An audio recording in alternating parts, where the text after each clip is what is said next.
Tabii güzel şeyler de yaşandı, yine acılı deneyimler de yaşandı. Belli bir mücadele içine girdi.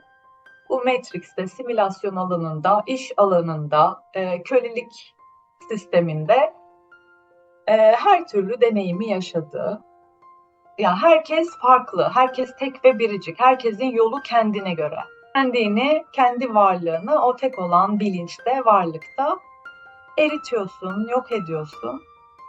Kimi üstad kuantum fiziğiyle aydınlanıyor, kimi üstad bütün hayatını bu bilgileri öğrenmeye adıyor ve aldığı bu bilgileri aktararak aktarıyor. Ve herkesten zaten işleyen o varlık, tek olan varlık olduğu için aslında uyuyan da yok, uyanan da yok.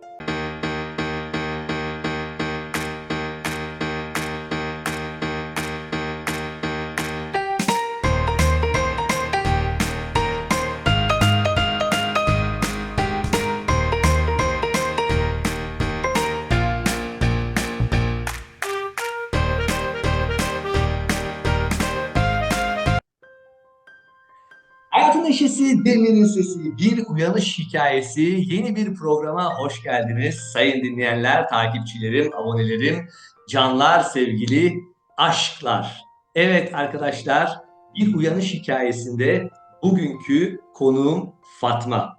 Fatma'nın bedenini aşağıda bırakacağız ve de fark edişini, farkındalığını hiçlikte, mekansızlıkta ve zamansızlıkta olan stüdyomuza davet edeceğiz. Onunla söyleşeceğiz. Hatta Fatma bedeninin dedikodusunu bile yapabiliriz. Arkadaşlar öz bedenden ne ister? Özün sistemi nedir? Öz aslında ne yapmak için bedenlenmiştir? İşte bunları Fatma ile konuşacağız. Şu anda dualitede zamanı durduruyoruz ve Fatma bedeninden Fatma'nın fark edişini stüdyomuza ışınlıyoruz. Evet, hoş geldin fark ediş. Hoş buldum. Nasılsın? Bir rahatlama oldu mu? Teşekkür ederim. Çok iyiyim. Sen nasılsın? Teşekkürler. Şimdi bedeni orada bıraktın. Bayağı bir hafiflemişsindir. Evet, çok hafifim. Kuş gibi, tüy gibi. Burada zaman yok, mekan yok. İstediğin yere gidebilirsin, istediğini yapabilirsin. Sorumluluk yok. Ne şahane. Hayır, buraya gelenler genelde burada kalmak istiyorlar. Ya Evet, ama seni geri göndereceğim. Yani dünya zamanına göre bir 20 dakika, 30 dakika sonra seni geri göndereceğim. Merak etme. tamam. Peki, fark ediş, Fatma bedenine ne kadar zamandır odaklısın? Ne kadar dünya zamanı geçti? Dünya zamanıyla 44 yıl. 44 yıl. Fatma bedeni tabii ki tekamül sürecinde belli bir plan doğrultusunda tuvalete de bir şeyler yapıyor. Nasıl bir evre seçti tekamül planının? Nasıl bir evre seçti? Bol acılı, mücadele dolu. İşte önce yana yana kül olsun, sonra her defasında yeniden küllerinden doğsun, bana gelsin, bana dönsün diye. Böyle bir çevre seçtim. Sonuçta dünya alanı, deneyim alanı. Deneyimlesin, fark etsin ve sonra bana geri dönsün, kendi hakikatini anlasın diye. Biraz tabii acılı ve zorlu bir süreç seçtim. Acı olmadan olmuyor mu? Olmuyor tabii. Neden? Çünkü burada bir fizik bedenle ve hücrelerle 5 trilyon belki 10 trilyon hücrelerle burada bir varoluş halinde yaşıyor kişi. Ve o çektiği acılar o hücre içindeki enerjileri ateşleyerek 2 DNA ile fizik bedende düşürdüğümüz bu kişiyi o ateşle birlikte DNA açılımlarını yaparak, fark edişlerini artırarak tekrar öz varlığına geri dönmesi için biraz acı gerekiyor. Farkındasınızdır ki acıyla olmayan varoluşlar da var, yani varlıklar. Onlar gayet dünya hayatından memnun. Hiçbir arayışı yok. Neden buradayım? Benim hakikatim nedir? Ben kimim diye bir sorgulama hali yok. Bu sorgulamaya girmesi için bu alanda kişinin acıyla var olması gerekiyor. O acıyla yoğrulduktan sonra da kendi iç alanında o koşulsuz sevgi ve sevgi alanını ortaya çıkarması gerekiyor. Bir kez bir misyonla burada görevli. Bu misyonla gelen kişileri bunu açığa çıkartabilmesi için çeşitli bilinç aşamalarından geçmeleri için deneyimlere tabi tutulması gerekiyor. Şimdi sen tabii Fatma bedenine odaklandın. Başka Ahmet, Evet. Ayşe bedenine odaklanmadın. O yüzden Fatma'ya özel bir şeyler düşünüyor olman lazım. Düşünme demeyeyim de bir şey planlama sistemsel olarak. Böylece acı senin için bir tetikleyici rolü oynadı diyebiliriz. Kesinlikle. Fatma'nın bedenini uyandırmak için. Evet. Peki bu hangi dünya yaşında oldu? Ya da şöyle söyleyeyim, tabii ki şimdi 40 küsür yaş bir defada bir uyanış olmamıştır belki farkındalık, aydınlanma adım adım, basamak basamak gitmiş olabilir. Sen bu konuda e, kilometre taşlarını nasıl açıklarsın? Tabii bir anda olmadı. İlk önce sonuçta biz bir anne babadan doğuyoruz Hı ve burada bize kendi hakikatimiz anlatılıyor. hı. 7 yaşında bilincimiz bu dünyaya uyumlandıktan sonra, yani 6-7 yaşlarında burada bize öğretilen şeylerle yaşamaya başlıyoruz. Yani bir isim kabul ediyoruz kendimize, bize öyle sesleniliyor. Bir bedenimiz var, annemiz var, babamız var, belki kardeşimiz var. Sonra Allah kavramı öğretiliyor, din inancı öğretiliyor. Bu öğretilmişliklerle birlikte yavaş yavaş büyümeye başlıyoruz. Hem fizik anlamda hem de ruhani ve bilinç anlamında büyümeye başlıyoruz. Ardından okul hayatı başlıyor. Orada da başka öğretiler yükleniyor. Ve biz sürekli dışarıdan bilgi alıyoruz. Ancak bunların hepsi bu rüya alanına, bu simülasyon alanına ait. Ve bizden de asıl beklenen zaten bu öğretilerin, bildiğimizi zannettiğimiz şeylerin, tamam ilk başta kendimize bunları katacağız bilincimizi yükseltmek için. Ancak sonrasında asıl öz varlığının halini yaşamak amaç. Yani bir süre sonra hayatındaki olumsuz durumlardan, acılardan, mutsuz hissetmenden dolayı kim olduğunu, ne olduğunu, neden bunları yaşadığını sorgulamaya başlıyorsun. Ve bu sorgulama bir arayışa dönüşüyor. Ben bunu tabii genç yaşlarımda fark ettim. Başladın. Hı hı. Nasıl Evet. oldu? Bir şey ararken mi buldun? Yoksa bir anda sana bir şeyler mi oldu? Hayır, çok yine acılı bir deneyimle oldu. Bir aşk hikayesiyle. Hı. Evet. Hep de bu şablon kullanılıyor ya. Varoluş değiştirsin biraz. Evet, bir büyük içimden yükselen bir aşk hikayesiyle karşımdaki bir surette o aşkı buldum. Sonrasında tabii hani bir laf vardır ya, Allah çok kıskançtır. Ondan çok kimi seversen seni Alır. senden alır diye. Evet.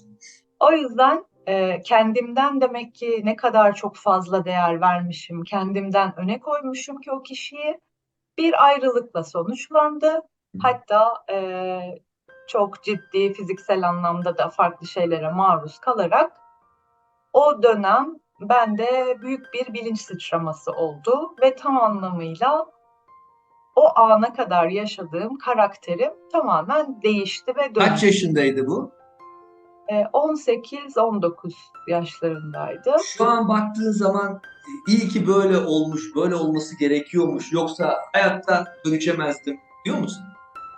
Evet, şükürler olsun her yaşadığımda ve her Başka bir yolu yok yani. yok. Dediğim gibi işte biraz acılı ve zorlu bir süreç olduğu için karşındaki suretler sana bir takım deneyimler yaşatıyor. Neden? Kendini fark edebilmen için. Yani buradaki bir fark ediş olduğunu e, fark etmek ve bütün o kimliklerinden, giydiğin gömleklerden soyunmak için zaman zaman büyük deneyimler, zaman zaman küçük deneyimler geliyor. Neden? Aklet diye düşün, aklet, sorgula. Bunu neden yaşıyorsun? Neden böyle bir sınava tabi tutuldun? Burası bir okul ve bu okulda çeşitli sınavlara tabi tutuluyoruz. Ben işte 18-19 yaşında böyle bir deneyim yaşadım. O zaman bunun bilincinde değildim tabii ki. Ama ben biraz böyle içe kapalı bir insandım. Fatma öyleydi. Atma bedeni, evet. Sonrasında Fatma o kendinde bir inanılmaz büyük bir güç hissetti ve buradaki dünya mücadelesinin içine dalıp içinden geçmesi gerektiğine karar verdi. Ondan sonra da bu zamana kadar hep aynı şekilde mi geldi? Arada bir bazı şeyler yok muydu? Tabii güzel şeyler de yaşandı, yine acılı deneyimler de yaşandı. Belli bir mücadele içine girdi. Bu Matrix'te, simülasyon alanında, iş alanında, kölelik sisteminde her türlü deneyimi yaşadı. Her türlü iftiraya maruz kaldı.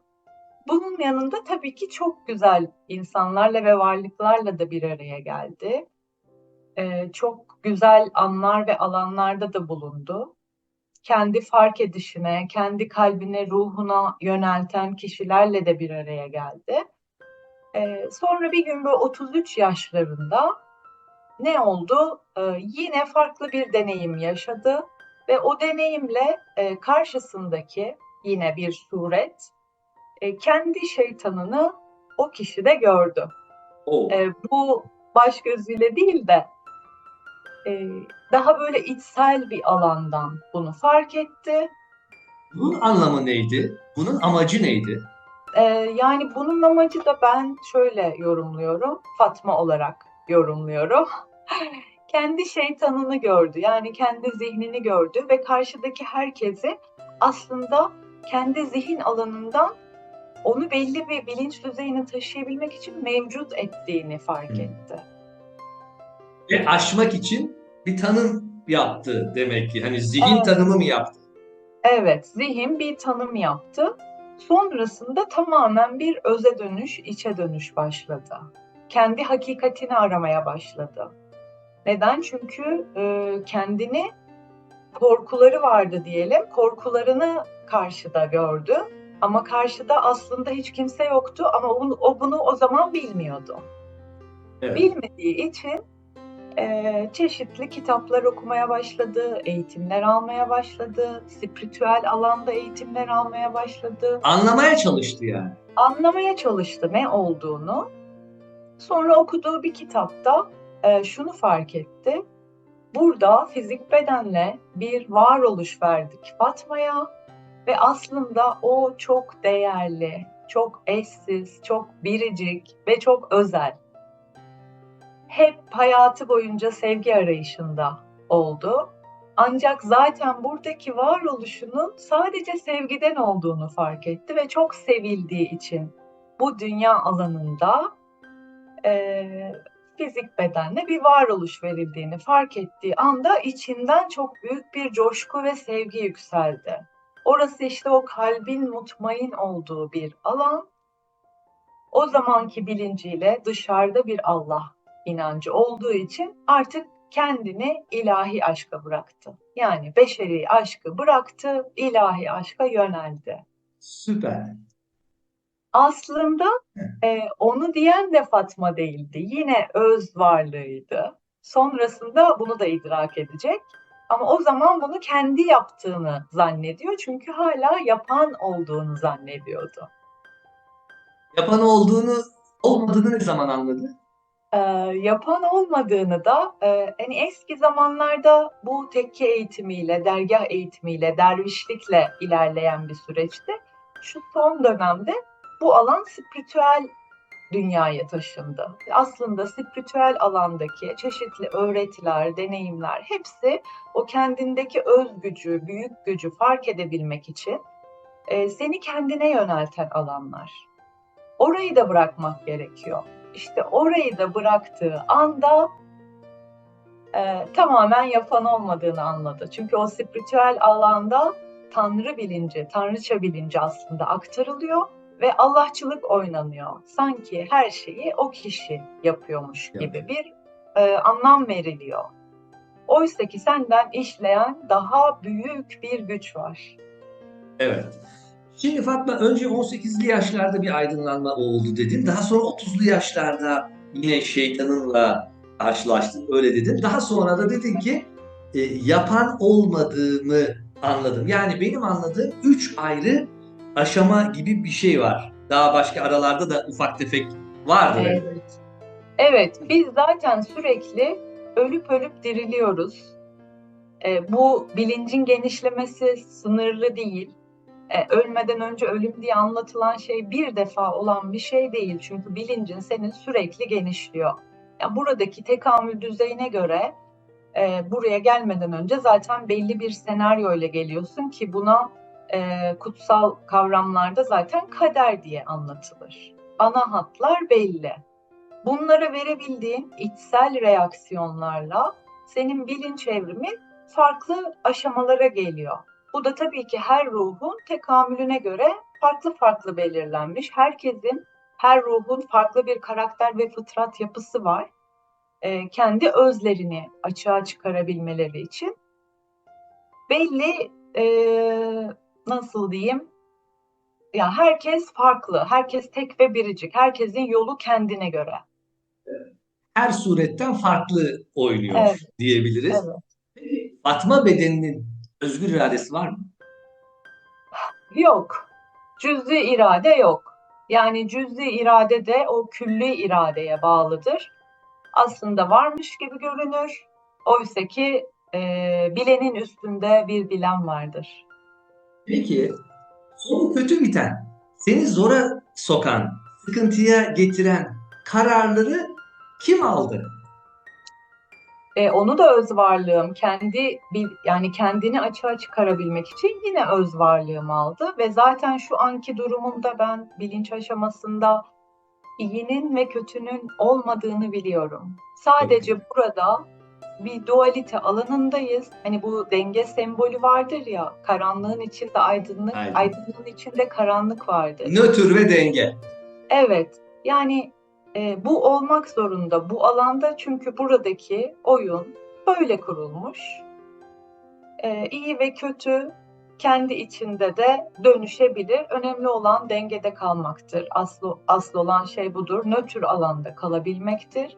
Tabii ki bu Matrix alanında yine oyunlara girdiğimiz durumlar oluyor. Bazen iyiyi, bazen kötüyü sergileyebiliyoruz.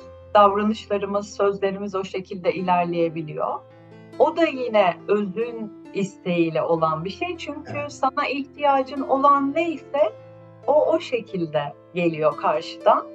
Yine herkesten işleyen hak oluyor. Evet, kendinden kendine bir oyun diyebiliriz. Peki Fatma, biraz önce dedin ki iftiralara uğradım. Şimdi biliyorsun, magazin, reklam benim en sevdiğim şeyler. Şimdi iftiralara uğradın. Bunlar karşına neden geldi o zamanki farkındalığında? Ve bundan ne öğrendin? Bu sınavı aştın mı? Sınav aşılırsa bir daha aynı sınav gelir. Evet, sondan başlayayım. Sınav aşıldığında aynı sınav gelmez tabii ki. Vermiş oluyorsun o sınavı. Şimdi ben varoluşumdan bu yana, yani Fatma olarak kendimi bildiğimden bu yana her zaman için aşırı kalp alanından ve aşırı sevgiyle davranan bir insandım. Bazen ikiliye giriyoruz, bazen öze giriyoruz ama bu şekilde Hiç fark etmez. Sen rahat ol. Çünkü arkadaşlar, şimdi 40 küsur senedir alışılmış bir dualite hayatı var. Şimdi bir anda pat diye zamansızlığa çekince oradan kopmak böyle çok kolay olmuyor. Bunlar hiç önemli değil. Sen Fatma'dan konuşurken, Fatma'nın yaşadığı deneyimlerden konuşurken Fatma'ya girerek evet. anlatıyorum. Hiç sorun değil. İstediğin yerden anlat. O öz alanında, hiçlikte zaten hiçbir şey yok. Yok. Ben Tabii. ifade edebilmek için çoğu şeyi dualiteden aktarıyorum. Aynen. Evet, Fatma İftiralar diyorduk. Evet, ilk varoluşundan itibaren de sevgi alanında davranmayı hep kendine motto belirledi diyeyim. Ancak bir de şöyle bir mottosu vardı. Yaptığın şeyler için duyduğun pişmanlığı zaman bir ölçüde silebilir. Ancak yapmadığın şeyler için duyduğun pişmanlığı hiçbir şey silemez. Ve buna uygun hareket etti. Yani kalbine sordu ne istiyor, ne yapmak istiyor. Kalbinin istediği yönde gitti. Her O zaman. yüzden evet Yani genelde El Alem terör örgütü var biliyorsunuz, sorumluluklar var. Hep buna evet. uyabildi mi? Aileden her zaman bu tür baskılar geldi. Ancak biraz Fatma cesur, isyankar, özgür ruhlu, böyle bir yapıda olduğu için çok Bayılıyorum. kimseyi takmadı. Çok kimseyi takmadı. Ve insanların yanlış diye, kötü diye, günah diye bazı kavramlarla kategorize ettiği şeyleri eğer deneyimlemek istiyorsa deneyimledi. Tabii bunun dışında belli suretler, evet, hani el alem ne der terör örgütü diyelim, bazı iftiralarda ve bir takım ithamlarda bulundular. Evet, onları da ben kalben aldım, kabul ettim. Neden? Çünkü o zaman yanlış ve doğru kavramına göre var olduğum için orada da benim geçmem gereken bazı durumlar varmış. Bunları da fark ettim, kabul ettim ve geride bıraktım. Çok Yani güzel. şu an sadece anda kalmaya odaklıyım. Çünkü zaten geçmiş yok ve zaten gelecek yok. Geçmişte yaşadığımız deneyimler beni sadece şu anki hale getirebilmek içindi. Ve burası Hazırladım. bir rüya alanı. Burada iyi, kötü, günah yok aslında. Sadece deneyim var. Deneyimledikçe bilincini genişletiyorsun. Evet, karşıdaki insana zarar vermediğin sürece, çünkü oradan da işleyen hak olduğunu biliyorsun, ona herhangi bir zarar vermediğin sürece özgür olarak ne istiyorsan onu yapabilirsin. Peki karşıdaki insan dedin, yani aslında yansıma. Evet, Yansımalar da bizim korkularımız, inanışlarımız, zihnimizin, bizim bilinç seviyemize göre dışarıdaki dekorda şekillenen karakterler ve simülasyonda gerçek gibi karşına geliyor. Fatma bedeninin yansımalarla ilişkisi nasıl? güzel. Yani eskiden de güzel miydi? Sonradan mı güzelleşti? Artık Hayır, iftira atanlar atmıyor galiba. eskiden hiç güzel değildi. Evet. Tabii ki bir de o kadar böyle hassas, melankolik, duyarlı bir yapıyla Fatma burada var olmuştu ki en ufacık olayı bile günlerce, haftalarca kafasına takıp kendi içini yerdi. O Geçmişe yüzden takılıyordu o zaman. tabii geçmişe takılıyordu. Şimdi aslında mevcut olan düzende her şeyin kendinden yansıdığını fark ettiği anda, yani bu zihin alanından yansıttığını fark ettiği anda ve kalp alanına geçtiğinde artık kalbin manyetik alanını oluşturduğu için o Matrix alanında yaşadığı hayatın hepsi şu anda yok oldu. Tamamen farklı bir alana ve boyuta geçti. Geçmişte deneyim yaşadığı insanların hiçbirisi şu an alanında ve çevresinde yok. Yalnızca ailesi. Ve yeni yansımalar oluşmaya başladı bilinç düzeyine göre. Hakikat bilinci açıldıktan sonra kendini arayan yansımalarla birlikte oldu. Bazısı onun alt bilinci, bazısı üst bilinci ve bu şekilde bu konulardan artık keyif ve haz almaya başladı ve alanı şu anda bu şekilde ilerliyor. Çok güzel. Boyut atlamak bu mu demek? Boyut atlamak diye bir şey yok aslında, evet, ama bilincin genişlemesi var. Sonsuz boyutlar var. Yani sonsuz dediğimizde bile onu sınırlamış oluyoruz aslında. Hmm. Çünkü sonsuzun da bir eksi sonsuz ve artı sonsuzu var. O yüzden bilinç evrimi, hani deriz ya, Allah yaratıcı, işte ezeldir, ebeddir, görünendir, görünmeyendir. Yani başı sonu belli değildir. Hem görünür hem görünmez. Şimdi bu varlık sende burada bir fizik bedenle bir varoluş vermiş sana. Ve aslında senden işleyen o. Başı da yok, sonu da yok. Çok güzel. Hem beden olarak görünüyor hem de o iç alanın, manevi alanın, gaybın aslında yine o. O gayb alanınla kendini birlediğinde zaten yapacak bir şey de kalmıyor. Sadece bir oluş var ve seyre geçiyorsun. Sen ortadan kalkıyorsun. Evet, kendini, kendi varlığını o tek olan bilinçte, varlıkta eritiyorsun, yok ediyorsun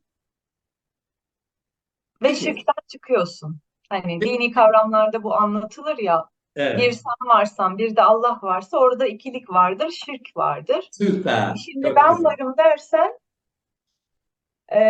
sadece evet, ama Allah da var dersen o zaman şirke girmiş oluyorsun. Sen de şah damarından daha yakın olup işleyen bir varlık olduğunu bilerek kendi varlığını ona teslim ediyorsun.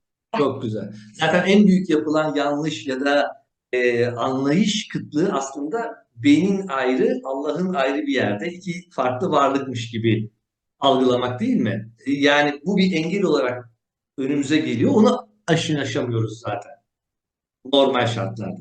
Evet, onunla ilgili de şöyle bir şey söyleyebilirim ben. Şimdi bu kendi arayışıma çıktıktan sonra herkes hakikati anlatan bir sürü üstad var. Ancak herkes bunu kendi bilincine göre anlatıyor.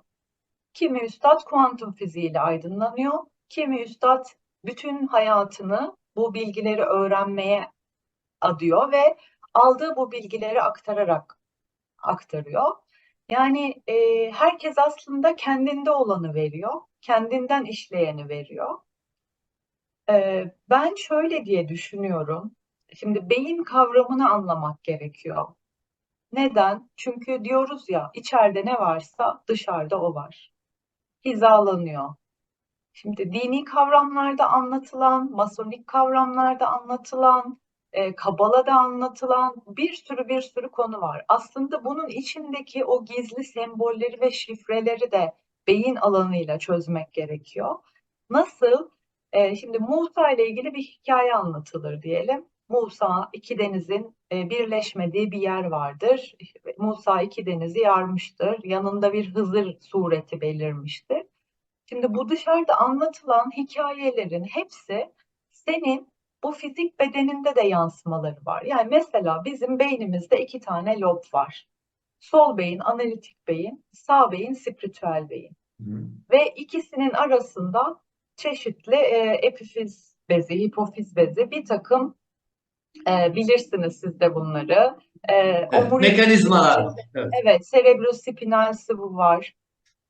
Bunların hepsi zaten bedende hizalanmış. Şimdi o iki denizi birleştirdiğin anda yani sol beyinden, dünya realitesinden sağ beyine, manevi olana, spiritüel alana geçtiğin anda o iki denizi birleştiriyorsun. Yani o beyin loblarını birleştiğin anda kalp alanına iniyorsun ve oradan yayın yapmaya başlıyorsun.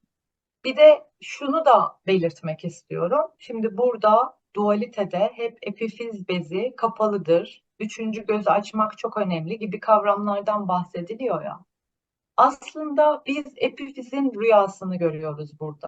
Yani epifiz bezi açık olmasaydı bu gözlerimiz bizim birer kamera ve Çok güzel. epifiz bezinin rüyasını görüyoruz. Göz bebeklerimiz aslında siyah değil, şeffaf ve o epifizin karanlığından ışığa yansıyarak burada maddesel gerçekliği yaratıyor. Evet. Çok güzel, çok güzel yerlere değindin. Fatma, şimdi normalde demek ki bütün tarihsel, dinsel durumlar, olaylar bir metafor aslında. Evet, Peki bizim dualitede etrafımızda gördüğümüz yansımalar, bunları hep fiziksel olarak sanki böyle gerçekmiş gibi yaşanılan olaylar gibi anlatmalarının sebebi ne olabilir? Bunların metafor olduğunu kabul etmek çok mu zor ve bu şekilde fiziksel olarak anlatırlarsa biz buradan ne anlamamız gerekir? Şimdi bu realiteye biz dünya varoluşuna doğduğumuzu zannederek geliyoruz ve bir fiziksel realitenin içine doğuyoruz. İlk önce buna inanmamız gerekiyor zaten.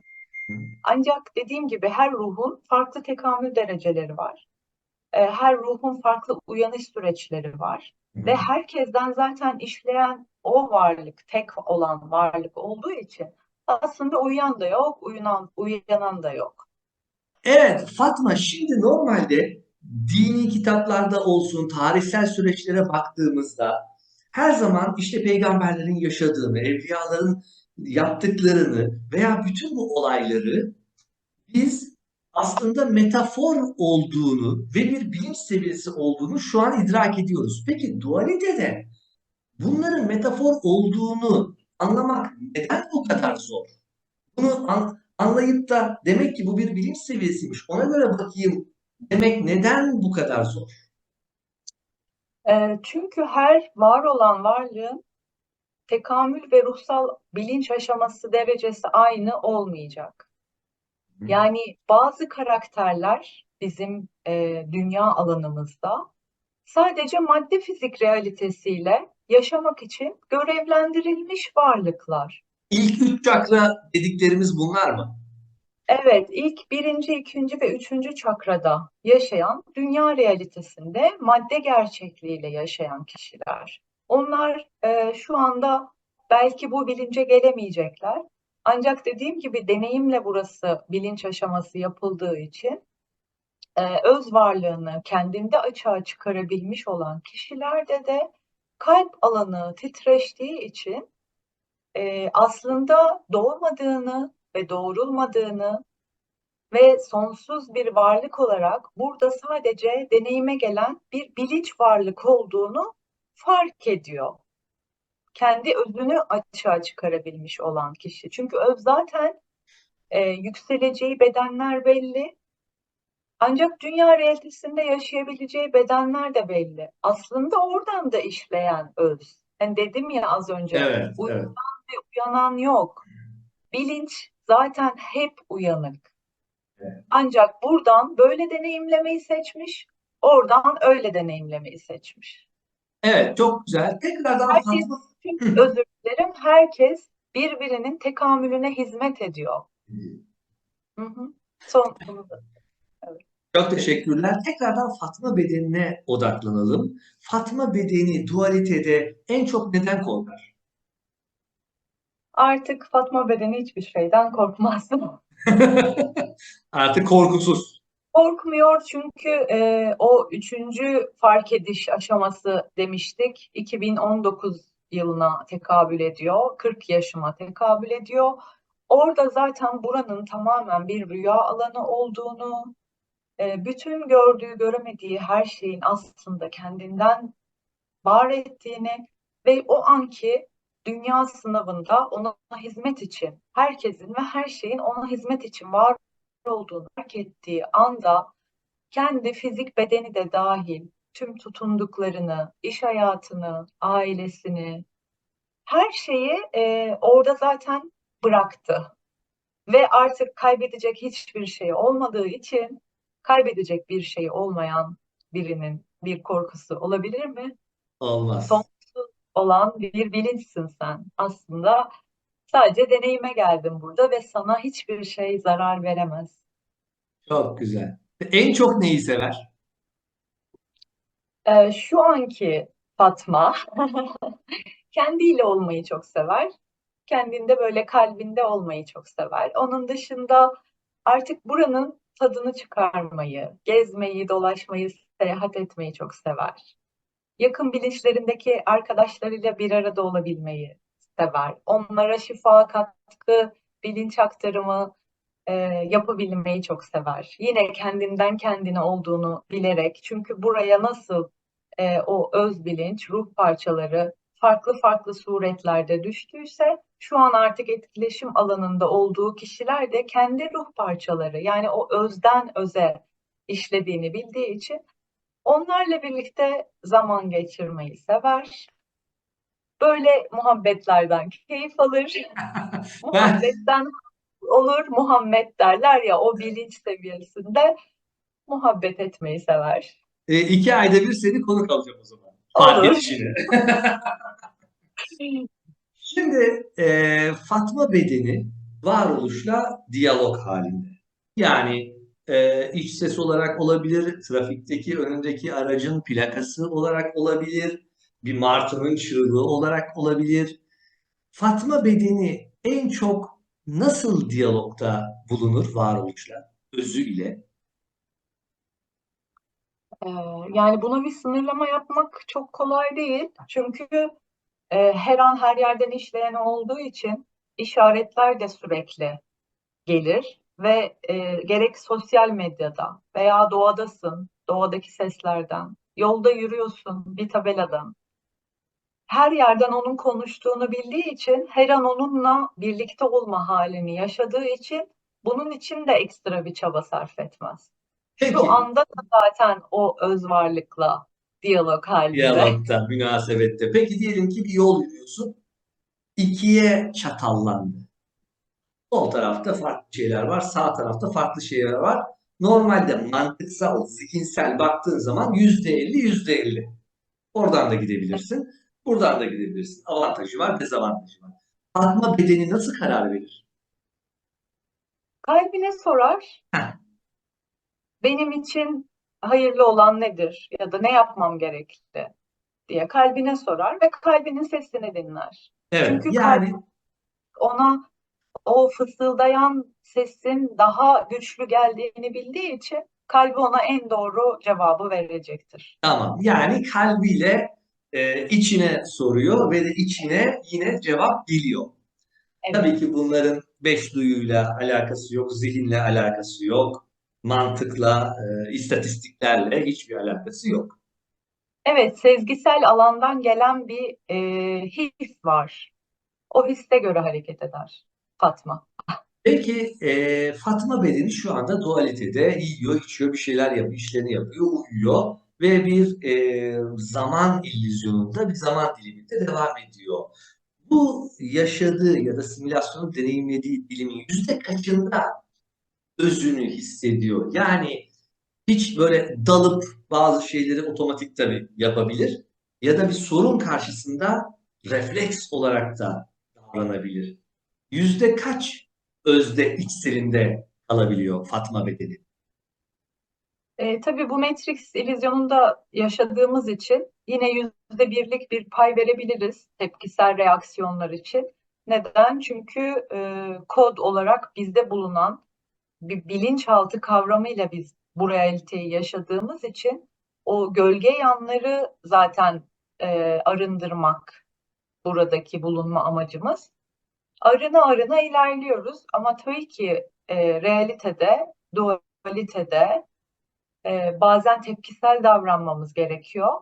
Neden? Çünkü karşıdaki kişinin de buna ihtiyacı oluyor. Aslında kalben kötü davranma gibi bir içsel gelişmiyor bu.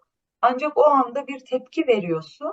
Neden? Çünkü karşıdaki kişinin de onu duyması gerekiyor artık. Çünkü sen senden işleyenin farkında olduğun için ne gerekiyorsa onu yapıyorsun. Yani öyle herkese sonsuz bir şefkatle davranmak gibi bir durum söz konusu değil. Hak edene hak ettiği gibi senden işliyor. Peki bu tepki bilinçli mi oluyor, bilinçsiz mi oluyor? Olmuyor, bilinçli olmuyor bu. Dediğim gibi ihtiyaca yönelik, ya her yerden işleyen öz olduğu için belli bir bilinç aşamasından sonra karşıdaki kişinin aslında sana sendeki bir şeyi göstermek için Gösteren. mi geliyor? Yoksa kişi kendini anlatabilmek için kendinden kendine mi konuşuyor? Bunu fark ediyorsun. O fark ediş aşaması da yine sezgisel olarak geliyor ve ihtiyaç olan neyse ona göre bir tavır ve davranış sergiliyorsun. Evet. Yine sevgi diliyle tabii ki birkaç kere anlamıyorsa daha net bir şekilde cevap veriyorsun. Ama o kişinin de senin karşına gelmesi herhalde yine seninle alakalı durumlarla İşte belli açıklanabilir değil bir mi? bilinç seviyesinden sonra artık sen bu gölge yanlarının çoğunu temizleyip şeffaf ayna olduğun Azalıyor.